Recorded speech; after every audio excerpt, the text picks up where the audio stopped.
Et voilà le dernier rendez-vous pour les protocoles de Toronto du chapitre 2, partie numéro 10.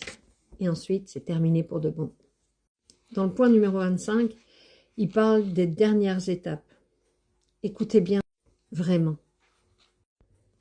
Les dernières étapes se rapportent à la phase oméga, expérimentée à partir d'expérimentations effectuées au début des années 70. Elle renferme la mise en application, à l'échelle mondiale, des armes électromagnétiques, les changements de climat entraînant la destruction des récoltes, la faillite, dans ces conditions, des terres agricoles, la dénaturation par moyens artificiels des produits alimentaires de consommation courante, l'empoisonnement de la nature par une exploitation exagérée et inconsidérée, et l'utilisation massive de produits chimiques dans l'agriculture. Tout cela, frères, mènera à la ruine assurée des industries alimentaires des États-nations.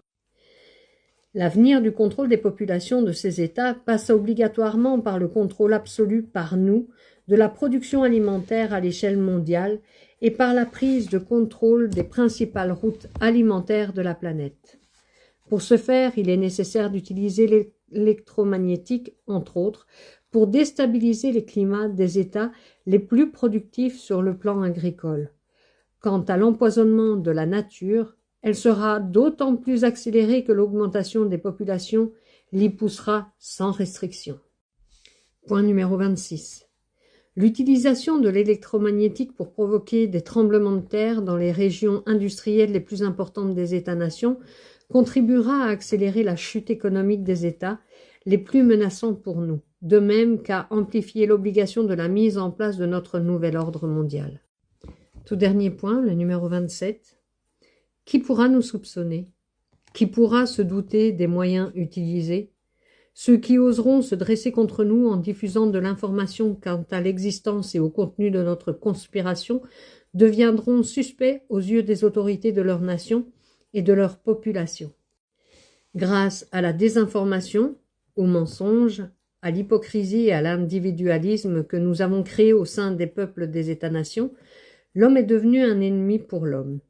Ainsi, ces individus indépendants, qui sont les plus dangereux pour nous justement à cause de leur liberté, seront considérés par leurs semblables comme étant des ennemis et non des libérateurs. L'esclavage des enfants, le pillage des richesses du tiers-monde, le chômage, la propagande pour la libération de la drogue, l'abrutissement de la jeunesse des nations, l'idéologie du respect de la liberté individuelle diffusée au sein des églises judéo-chrétiennes et à l'intérieur des États-nations, l'obscurantisme considéré comme une base de la fierté, les conflits interethniques et notre dernière réalisation, les restrictions budgétaires, tout cela nous permet enfin de voir l'accomplissement ancestral de notre rêve, celui de l'instauration de notre nouvel ordre mondial. Fin du document de fin juin 1985.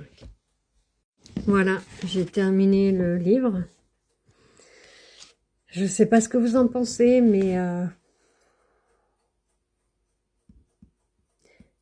tout ce que j'ai lu, on a tout vécu. Alors, poser la question, les protocoles de Toronto, mythe ou réalité, je pense qu'il n'y a pas besoin de se la poser.